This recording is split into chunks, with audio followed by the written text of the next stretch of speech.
It's the worst of the CBC for January 3rd, 2020, the show where I watch the CBC, so you don't have to.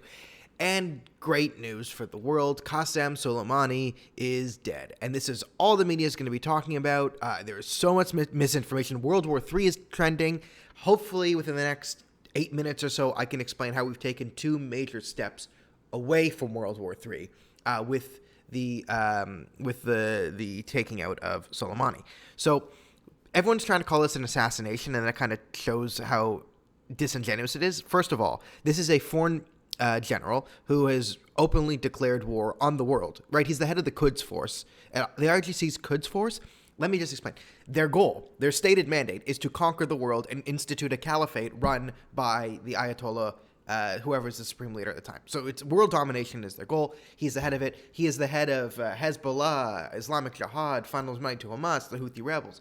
And he was killed in a war zone in Iraq following an attack on an American embassy. So it's not like if you would call it an assassination. If he was killed in Iran, you could call it an assassination. But he was killed in a war zone in a foreign country.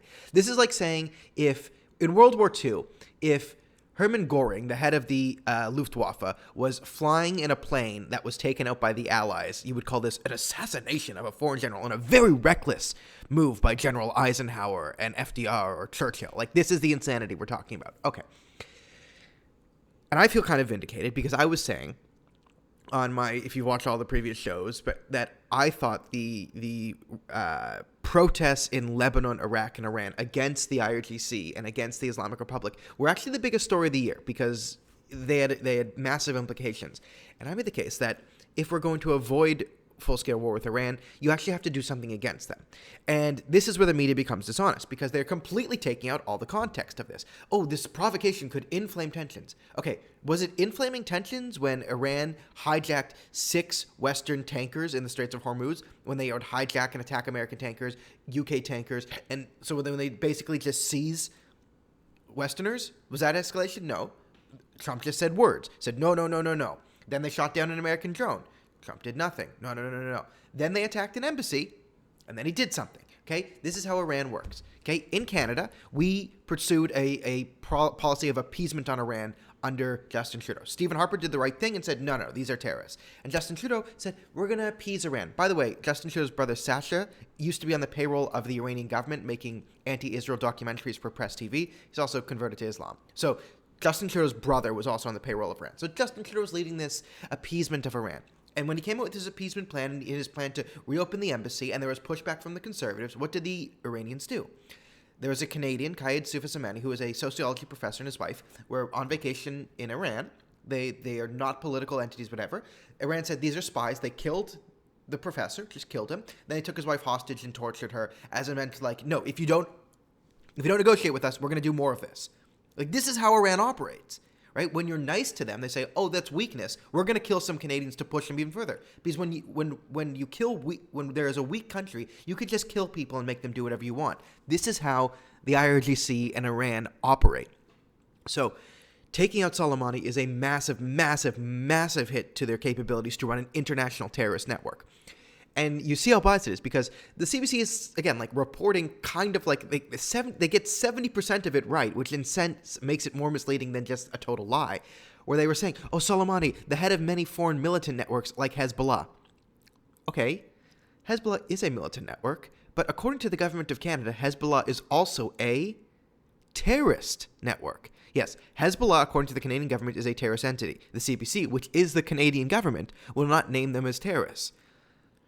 So why is this a good thing, right? People might be afraid, increasing tensions with Iran. Okay, tensions are going to flame up. Iran's going to say a lot of words in the next, right? When Iran would kidnap tankers, blow up drones, and actually do stuff, they'd remain quiet because if the Americans retaliated, they could pretend it came out of nowhere.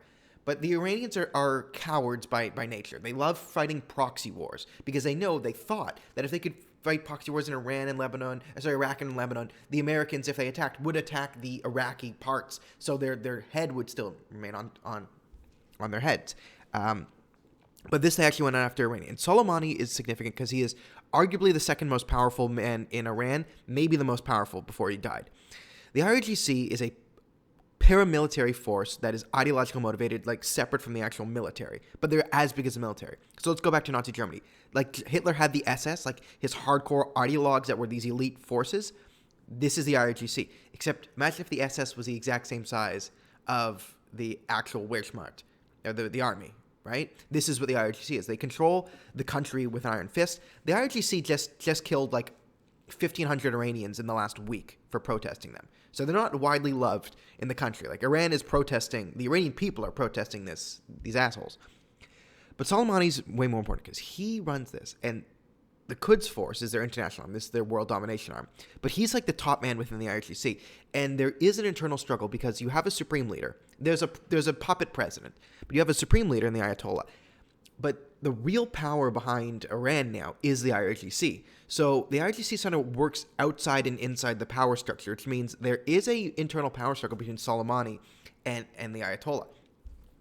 But taking out Soleimani is huge because Soleimani was the most competent, the most powerful, and the most well-respected general they had. He basically ran it. He was the man who managed to start a war in Yemen by arming the Yemeni Houthis in the mountains, training them, this small tribesmen, making them big enough so then they could then come out of nowhere and overthrow the government. Like, he was the logistical mastermind behind that. At the exact same time, he was arming Hezbollah in Lebanon, letting them spread to Syria, letting them spread to Iraq. He was funding Palestinian Islamic Jihad, Hamas, militant groups in West Africa and East Africa. A lot of the killings in Nigeria, some of them have links to Soleimani as well.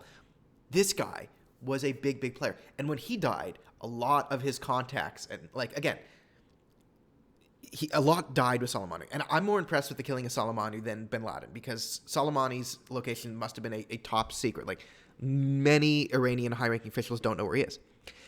And the other thing of why it really cripples Iran's capabilities to move forward, because, again, a lot of the information on all these networks dies with Soleimani. A lot of the connections die with Soleimani. And he is the most competent guy they had. And this isn't America or Canada or the UK. If you were to kill the top general in America, right, number 1 goes down. Who takes his place? It's number 2. 3 moves to 2, 4 moves to 3, 5 moves to 4, et cetera, et cetera. It's a meritocracy. This is not how the Middle East works, especially under totalitarian regimes. Number 1 was just killed. Number 2 is likely not going to get his spot because, again, there is a significant fear of the power struggle between the clergy and the IRGC. So you could find the fact that even if number 2 moves to number 1, okay, it might not be pure competence, it might be ruthlessness, but I guarantee you 3 isn't moving to 2. The person who moves to number 2 is going to be the person who's most loyal to the new number 1. This is how this thing works. So instead of like competence filling up the hierarchies, you're going to find like, you know, the nephew of the finance minister or some dude's uncle or this guy loyal to me or, you know, number 1's cousin becomes number 2. This is how the Middle East works. So there's a massive competency hit to the IRGC, which would be the organization in charge of responding. This is great news for anyone in Lebanon, Iraq, Iran, Israel, Saudi Arabia. That whole region just got a lot safer moving forward. Yes, there might be a bit of an lash out from Iran in the next month or so, but their capabilities going forward into the next couple of years are bad, and they were lashing out right now anyway. They just attacked an embassy. They had kidnapped a bunch of tankers. They had just killed an American. They had just been lashing out. So the media isn't totally dishonest. They're quoting the UN, Russia, Syria, and China, and France. They all think what Trump did is dangerous. Now, I think that's all you need to know. When the UN, Linda Sarsour, Ilhan Omar, Hollywood celebrities are all mad at you for something, you probably did the right thing. So what does this get? This episode of the CBC gets 10 Ayatollahs out of 10 Ayatollahs on the Rosemary Barton scale. I'll see everyone tomorrow.